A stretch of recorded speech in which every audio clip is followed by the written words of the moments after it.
But let me deal with my position. Okay. What I'm saying is, through cultural diffusion, a lot of practices that are pre-exilic are found amongst the peoples in West Africa. I mentioned several of them. That's disrespectful. Wait, that's hold on. Disrespectful. But let me finish. Because you're saying that they got it from them. Let me finish what I'm saying, Garfield. Okay. Because then you got to show me the origin of libations in West Africa. Where did libations come from? Do we have any records that we can attest to say that libations was original from West Africans? Can you show me that? No, I'm asking, do you have a reference for that? You see, this is the mindset of the Hamitic hypothesis. No, I'm just asking a question. We know writings yes on a whole was not in West Africa where they pen down stuff. So how are you going to put a date? So you're saying that they got it from Israel. So you're following the Hamitic hypothesis. I didn't say that. Wait. You follow it. No. I'm trying to show you how it's You're saying you just kicked yourself under the ground, bro. You said libation comes from Israel. That's what you're implying. I'm saying libations. That's nuts. I'm saying libations was a cultural practice that we find for people who attest that they derive from the scriptures, and we also find that same practice in West Africa. That's what I'm saying. Wait. Let me finish. Let me finish. So some people who come from Jacob, who scholars say really didn't exist, is who we got libation from? Okay, did you hear me say that? Are you serious? Am I saying that? He ain't saying that. Okay, see, he's not letting me finish. Menstrual seclusion is another cultural practice amongst the Igbo peoples, right? Can you give me a source of origin for that practice? Yes or no? You show. All right. Look, I'm gonna kill him right now. Look, I'm gonna kill him right now. I just asked a question. Menstrual seclusion is in almost every single culture. But I'm talking about specifically the Igbo. Any man. Because look, if it's in every culture, let's go back to show me where it came from. I'm asking Think about for the origin of it. If you're a caveman, why the hell do you want to be around somebody with menstrual issues? Let's deal with the Levirate marriage. Can you show me an origin for the Levirate marriage that's practiced amongst a patrilineal system of the Igbo people? Can you show me an origin for that, a written, documented origin of where that came from?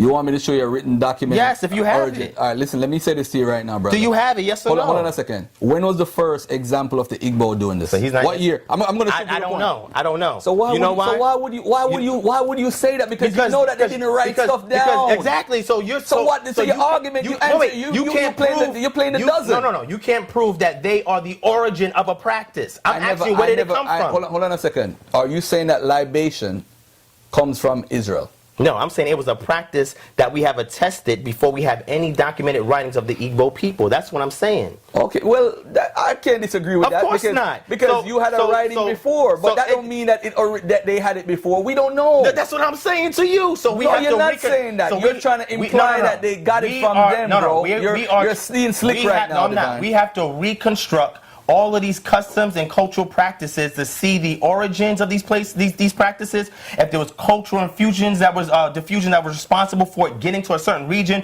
which other groups, ethnic groups, had it before another group and they passed it on to another group. This is the type of research that I'm doing, so I can try and find the origin of this stuff. You didn't try to sneak in that libation comes from Israel. No, I didn't say that. Do that. I'm saying so what was the purpose of you asking? Because I'm saying it's a cultural trait that we find in the Bible and that we find that the Judeans and other practices. Well, hold on. No other culture in the ancient Near East practice libation? No, I'm not going to say that. So why bring it up then? Because what I'm showing you is that when you see a series of practices that are unique. Hold on, let me finish. Hamitic hypothesis, ladies and gentlemen. He's not letting me finish. You can't come from Africa. He's not letting me finish. You got to come from the ancient Near East. No, he's saying ancient Near East, even though I don't see them as being anything other than African. Africans can't come up with anything. We can't. Anything other than African. So we can't come up with anything. So let me finish. Can I finish what I'm saying? Yeah.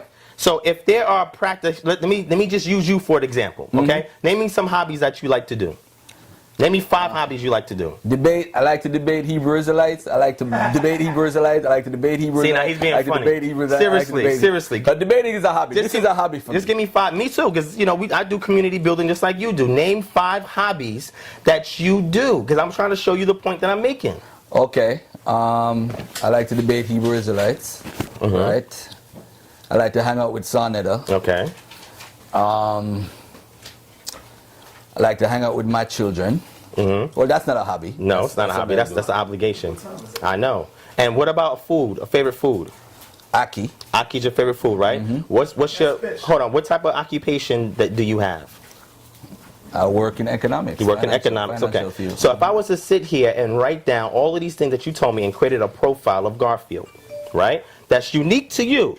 And then let's say you move from this region and you go somewhere in Wyoming that you mentioned before, and now all of a sudden there's a group of people there that are also dealing with economics the way that you do, eat ackee the way that you do, also see that spending time with their kids is a central, vital cultural value that they have to express, debating Hebrew Israelites. You start to see that this stuff is moving along with you, because even though you may not be the origin of these practices, the way that has been codified into a profile. I went to school for forensic psychology, John Jay College, right?